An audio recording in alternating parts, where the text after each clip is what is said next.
अगर दोस्तों आप सभी नेपाल के सबसे प्रसिद्ध धार्मिक स्थल यानी कि पशुपतिनाथ मंदिर के दर्शन करना चाहते हैं और सोच रहे हैं कि भाई कितना बजट जो है वो लगेगा, कहाँ रुकना सही रहेगा, साथ ही कहाँ-कहाँ घूमना चाहिए और क्या-क्या नेपाल में बदलवाना पड़ेगा, तो ये वीडियो आप सभी के लिए है। ये टूर गाइड आपको ए टू जेड पूरी जानकारी जो है आज की इस वीडियो में मैं आप सभी को देने की पूरी कोशिश करूंगा ताकि आप अपनी यात्रा को कम खर्चे में ज़्यादा एंजॉय कर सकें। तो चलिए दोस्तों आप सभी को लेकर चलते हैं नेपाल और पशुपतिनाथ मंदिर तक। जितना भी सफर रहेगा उसमें बताएंगे कि आपका टोटली बजट टूर गाइड आपकी कितनी रहने वाली है। तो चलिए दोस्तों शुरू करते हैं आज की वीडियो। अगर आप चैनल पर नए आए तो भाई चैनल को सब्सक्राइब कर ले, बेल आइकन को प्रेस कर ले जिससे आने वाली सभी नई वीडियो की नोटिफिकेशन आप तक पहुंच सके। तो चलिए शुरू करते हैं आज की वीडियो।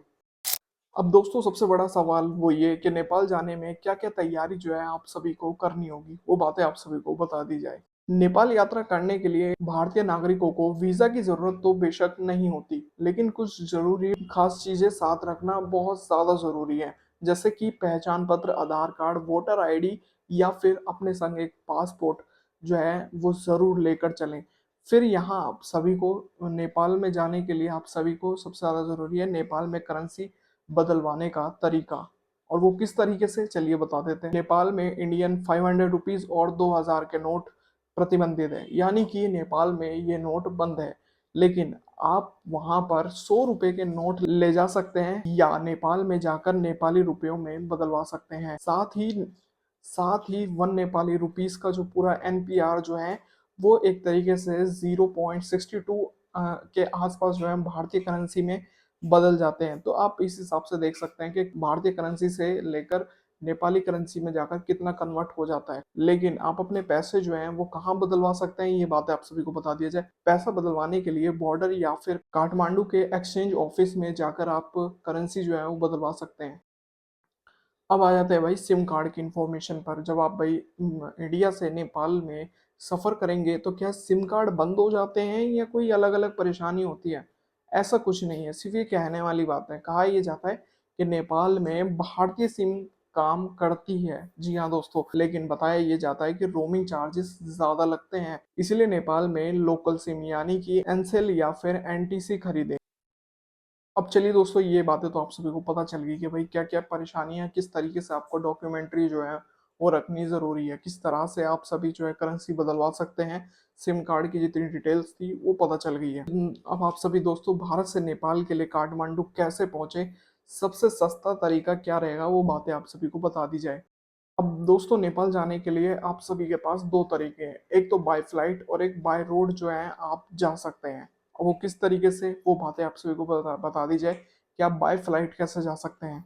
अगर दोस्तों आप सभी बाय फ्लाइट जाना चाहते हैं, अगर बजट ज़्यादा है तो दिल्ली, मुंबई, कोलकाता, बेंगलुरु से सीधी फ्लाइट जो है वो मिल जाती है, जिनका किराया मैक्सिमम 5,000 से 15,000 रुपये तक का जो है वो लगता है। ये भी एक तरीके से प्राइसिंग जो है वो सीज़न के अनुसार रहते हैं। हो सकता है कई बार कम हो जाते हैं रेट और कई बार ज़्यादा। और साथ ही ये जो फ्लाइट है ये सीधा जाती है त्रिभुवन इंटरनेशनल एयरपोर्ट यानी कि टीआईए पर लैंड होती है। अब अगर आप दोस्तों बाय रोड अगर जाना चाहते हैं तो बाय रोड जाने के लिए आपके पास बजट फ्रेंडली ऑप्शन है। आप जो है पहले तो क्या है कि आप सभी जो है ट्रेन से नेपाल बॉर्डर तक पहुंच जाएं, गोरखपुर से सनौली बॉर्डर तक, तो सिलीगुड़ी से कंकरबीटा बॉर्डर तक, सौल से बिरगंज बॉर्डर तक आप सभी जो है वो पहुंच जाएंगे। फिर इसके बाद आप सभी को बॉर्डर से बस या शेयरिंग टैक्सी जो है वहां से ले लें। अगर आप दोस्तों सनौली से काठमांडू जा रहे हैं बाय बस तो आपका किराया मैक्सिमम 1,000 रुपये तक जो है वो लग जाएगा। लेकिन अगर आप बिरगंज से काठमांडू जा रहे हैं तो उसका किराया बस से 600 रुपये तक का लगेगा। लेकिन अगर आप किसी लोकल टैक्सी के थ्रू अगर आप जा रहे हैं तो आपका किराया 2,000 रुपये तक का लग जाएगा। एक तरीके से 2,000 रुपये भी जो है शेयरिंग ऑप्शन के थ्रू लगेगा। अब दोस्तों आप सभी जो हैं बॉर्डर के थ्रू आप सभी काठमांडू जो हैं वो पहुंच चुके हैं, लेकिन बजट फ्रेंडली रहने की जगह कौन कौन सी रह सकती है वो बातें आप सभी को बता दी जाए। अगर आप दोस्तों पशुपति मंदिर के पास अगर धर्मशाला में रुकना चाह रहे हैं तो उसका किराया मैक्सिमम 300 रुपये से 700 रुपये तक का पड़ जाएगा। लेकिन अगर आप किसी थमिल थमिल जगह पर टूरिस्ट हब में रहना चाह रहे हैं तो उसका बजट होटल या हॉस्टल का किराया जो रहेगा वो मैक्सिमम 500 रुपये से 1,000 रुपये तक का रहेगा। अब आप सभी को बताते हैं नेपाल में 2 दिन 1 रात की आइडियल आइटनरी कि आप किस तरह से 2 दिन 1 रात जो है नेपाल में बिता सकते हैं, किस तरह से आपका पूरा टूर जो है वो रहने वाला है। तो चलिए अब आप सभी को बताते हैं डे 1 का पूरा खर्चा, किस तरह से आप डे 1 जो है अपना बिताएँगे।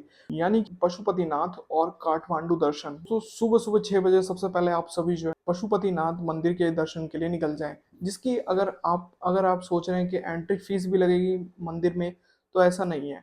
बताया जाता है कि इंडियंस के लिए एंट्री बिल्कुल फ्री है। जी हाँ दोस्तों, लेकिन सुबह-सुबह की आरती और भगवान शिव के दर्शन आप करने के लिए सुबह सुबह के टाइम पहुँचे तो दर्शन बहुत ही पोलाइट और अच्छी तरह और एक पॉजिटिव वाइब जो है वो आती है।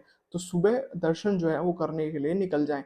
साथ ही सुबह के 8 बजे जो है आप बागमती नदी के घाट पर दर्शन करने के लिए पहुँच जाएँ। यह वही घाट है जहाँ नेपाल के राजा का अंतिम संस्कार हुआ था। साथ ही फिर इसके बाद दोस्तों सुबह के 9 बजे के आसपास जो है आप सभी गुहेश्वरी मंदिर के दर्शन करने जाएँ।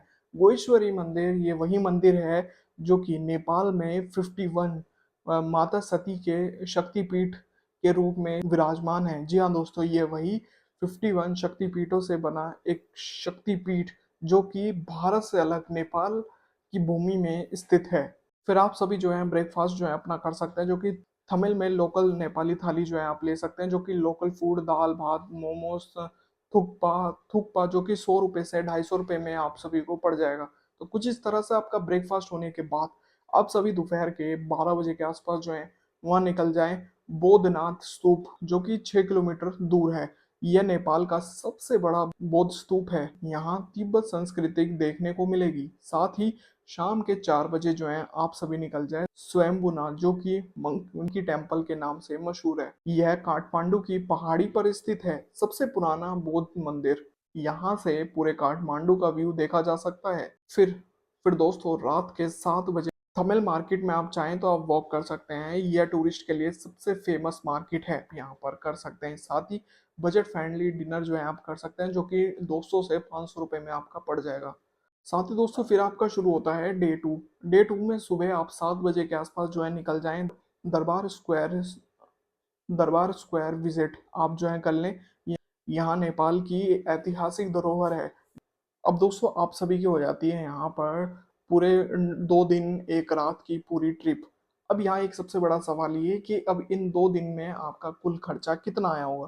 किस हिसाब से खर्चा आया होगा वो बातें आप सभी को बता दिया जाए। पूरा ट्रिप का बजट जो है आपका 2 दिन 1 रात में जो आया है, वो आया है ₹2500 से लेकर ₹5000 तक का खर्चा जो है आप सभी का टोटल बना है। कुल खर्चा आपका 2 दिन 1 रात का निकल कर सामने आया है। लेकिन अगर दोस्तों आप सभी ग्रुप में जाते हैं तो ये खर्चा और भी कम हो सकता है। तो दोस्तों उम्मीद करता हूँ आज की वीडियो आप सभी को पसंद आई होगी। दोस्तों ये था हमारा फुल डिटेल लो बजट में मैंने आप सभी को पशुपतिनाथ काठमांडू टूर गाइड आप सभी को बताने की कोशिश करी। अगर आपको ये वीडियो पसंद आए तो दोस्तों इस वीडियो को लाइक ज़रूर करें और इस वीडियो को ज़्यादा से ज़्यादा अपने परिवार, अपने दोस्तों तक इस वीडियो को शेयर ज़रूर करें। उन्हें बताएँ कि भाई किस तरह से आप सभी जो हैं काठमांडू तक अपनी यात्रा जो है वो कर सकते हैं। बल्कि पशुपतिनाथ मंदिर तक आप अपनी यात्रा कैसे कर सकते हैं। अगर आप इंडिया से नेपाल जा रहे हैं तो आप किस तरह से अपनी पूरी यात्रा कम बजट में आप करना चाहें तो कैसे कर सकते हैं। तो ये जानकारी मैंने आप सभी को पूरी देने की कोशिश करी। कि दोस्तों कमेंट में आप सब हर हर महादेव ज़रूर लिखें। बाकी अगर आप सभी चैनल पर नए आए तो भाई चैनल को सब्सक्राइब करें, बेल आइकन को प्रेस करें, जिससे आने वाली सभी नई वीडियो की नोटिफिकेशन आप तक पहुंच सके। तो मिलते हैं दोस्तों ऐसे ही और नई वीडियो में, तब तक के लिए जय हिंद, वंदे मातरम, हर हर महादेव।